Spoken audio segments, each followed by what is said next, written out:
Students across campus prepare for their semester finals, and the athletics pillar holds a unique pep rally for spring sports. Hello and welcome to KEHS. I'm Ashika Bosley. And I'm Brooklyn Hermance. Thanks for joining us on this edition of KnightVision News. As the school year is coming to an end, students are preparing for finals. Let's learn about some of the strategies students will be using from reporter Caroline Bryans. Caroline? Finals are approaching and students are hard at work preparing for the finals. Now let's get some intake from the students. To prepare for finals, I definitely take a lot more time on all of my work and study a lot harder than I usually would, so that way when I'm ready to take my final, I know everything and have it in my brain so I can do well. To prepare for finals, I look at my Quizlets. To prepare for finals, I'm gonna go into tutorials and go over all of my study guides from all the units. I make flashcards and I use Quizlet, and then I go to a bunch of tutorials. I make study guides and do Quizlets. Thanks for all that wonderful feedback. Sounds like Quizlet is very popular. Back to you. Thank you, Caroline. Sounds like students are hard at work and will be prepared for exams. And now, to share a little about the EHS Spring Music Concert last week is my co-anchor Rishika. Last week, the Episcopal Orchestra Band and Choir hosted a spring concert. We interviewed Mr. Berkeley to find out more about the spring concert and what was put into it. The groups did a magnificent job. First of all, we had the band, choir, and orchestra, all presenting a variety of music, pop music, symphonic music. In fact, a couple of the pieces were even performed without a conductor. It was a varied concert, and in addition to the heels of the Masterworks concert just a week earlier, music that they played at Carnegie Hall, we're thrilled with how much engagement we got at the spring music concert. We've been preparing as we're working on music all year, but those specific pieces generally started back in January. Students are performing in chapel, they're performing in various pop-up concerts, but that music really has been a result mostly of the second semester. So the choir performed some wonderful pieces, and I think what was really nice about the choir is that because they had just given the Masterworks concert and they did John Rutter's Requiem, the spring music concert where the band and orchestra also performed was a great opportunity to let their hair down a little bit, play some pop music, sing some songs that are a little more familiar, and I think help the audience enjoy the music that was different from the week before. We have a great band and orchestra program. Our instrumental music program goes back to the founding of the school. Our string students did an unaccompanied piece, which means that the director actually walked off stage as they played the Mozart, and they did it by themselves, which was really impressive. The band had a variety of pieces, an overture, a couple of pieces with the orchestra as well, and there was a couple of solos in All of Me, which was one of their jazz band tunes. Thanks for watching. I'm Rishika Bosley, back to the studio. Thanks, Rishika. The musicians at Episcopal really do so much.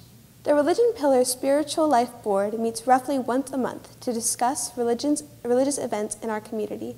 Here's reporter Layla Mueller with more on this vital group of people within the EHS community. Here in the Bishop's Parlor, the Spiritual Life Board meets roughly once a month to discuss the religious things happening around campus and the spiritual needs of the students and faculty here on campus. I interviewed Reverend Holden and Dr. Liu and asked them what the Spiritual Life Board is, and here's what I found out. The Spiritual Life Board is made up of students and faculty. We have about a dozen students and about a dozen faculty members.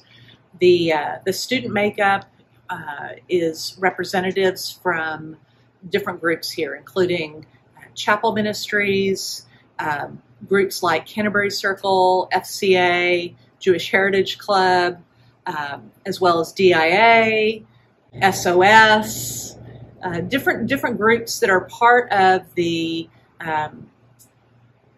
life of the school that might be interested in spirituality. They can let me know if they're interested, and particularly if they're interested in representing their group. Another group I didn't mention was the Interfaith. We call it ICAG, Interfaith Chapel Advisory Group. So all of those groups can let us know who they'd like to have represented. And if people have questions, they can just talk to me about it. The Spiritual Life Board at EHS is made up of students and faculty from different areas around campus who gather together, and we talk about the spiritual needs of the campus, what those might be, and how we might meet those needs. Yeah, so what we do is we contact the different groups and we ask what representatives can volunteer and give their time in about once each month to sit on the Spiritual Life Board. Thank you to Reverend Holden and Dr. Liu for that insight on the Spiritual Life Board, and I hope you enjoyed getting to know more about the Spiritual Life Board. My name is Layla Mueller, reporting for KEHS News. Back to you in the studio. Thank you, Layla. Looks like the Spiritual Life Board had a successful year. Last week, the Black Light Pep Rally got everyone hyped for spring SBC. Let's see what reporter Braden Crow found out from one of the MCs. Today we will be doing a report on the Black Light Pep Rally. After our second period classes, the entire school piled in Glassell Hall to enter the Underwood Theater for the pep rally. Before we entered, the cheerleaders handed out glow-in-the-dark wristbands that we could keep. Then we walked in to find our seat. The pep rally began with the lights going crazy, and all of a sudden the impact team started coming out. They really put on a good show, and it was very synchronized. After that, the cheerleaders did a "Go Knights Go" chant, and here's an interview with one of the pep rally's MCs. Hello, I'm an MC, which means that I lead the pep rallies. And last week was our last pep rally of the school year. It was blacklight themed, which was really fun. It was in the theater, and the cheer team did an awesome job with piecing together an awesome dance, and it was just so fun.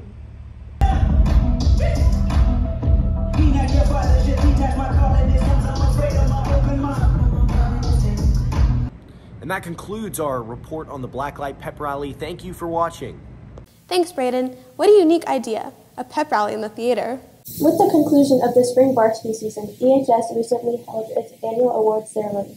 Reporter Reed Sasser has more on the story. Varsity awards are held 3 times a year. The student athletes receive awards for their dedication and success in their respective sports. I talked to the athletic director, Coach Grove, and a member of the EHS baseball team to get more information about the varsity awards. We do them at the end of each season. So the end of the fall season, the end of the winter season, the end of the spring season. We do a junior varsity awards program, and then about a week later we'll follow that with the varsity awards program. They get a customized, engraved medal, and the medal will have the award that they're getting. You get a leadership award, a most improved award, and then a most valuable player. We talked to the teammates' recipients to see why they think they deserve the award. He was the best leader. He was a senior, like the senior leader to the whole team, and he was one of the commits, and he knew how to run the program. Reporting for KEHS News, I'm Reed Sasser. Back to the studio. Thanks, Reed, for that informative report. As the school year comes to an end, many of our athletes have made their college commitments. Reporter Tyler Bloomgren went to the final signing celebration for 2023 and asked both coaches and players about their athletes' next level futures. This year, we had numerous EHS Knights sign to various schools to pursue their academic and athletic careers. Today, we interviewed their coaches on their commitments. So this past signing day, we had 2 lacrosse players sign, one with Gettysburg, the other with Southwestern. Gettysburg was Jackson Hearn. Southwestern was Senator Flood. Jackson is a stud attackman, All-American. Has been a great player for us the past 4 years. Senator Flood is our face-off guy. Does very well with getting us possession of the ball, especially when it's in crunch time. Both players are going to be fantastic. We're in both their respective colleges, Gettysburg, Southwestern. It's going to be a lot of fun to see what they can do in the future. This year we had 8 players commit, which is the most we've ever had in 1 year. We had a fall signing with Connor Kensel going to Lehigh, and then we had 5 guys that committed last week, including Kareem Flores, Yael Gonzalez, Ian Bahima, Yusef Said, and Marvin Rivas. And then this next week, coming up, we're going to have Caden Castillo, who will be our latest signing when he signs with Blinn next week. Good luck, seniors in college. I'm Andrew Choi, back to you in the studio. Thanks for that report, Tyler. It's NBA playoff time once again, and the EHS campus has been buzzing with excitement over the brackets. Big upsets have shocked the students, and the favorites have stayed steady. Reporter Jack McKinney went on a journey to find out which team the students will think will win the championship. It's NBA playoff time, and students around campus are debating who will win. We have the answers. The Warriors. Miami Heat. Celtics. I think the Phoenix Suns will win. The New York Knicks. Lakers. It's going to be the Sixers. Warriors are taking it home. Warriors. Celtics. Celtics. Golden State Warriors. Golden State Warriors. Denver in 4. Sixers are going to win the finals.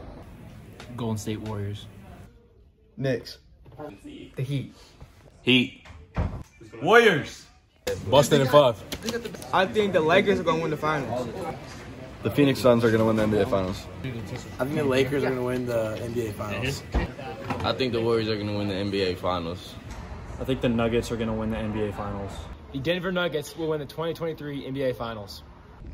Personally, I think the Warriors are going to win. And for the last time this year, reporting for KEHS News, I'm Jack McKinney. Standout Knights. Thank you, Jack, for that report.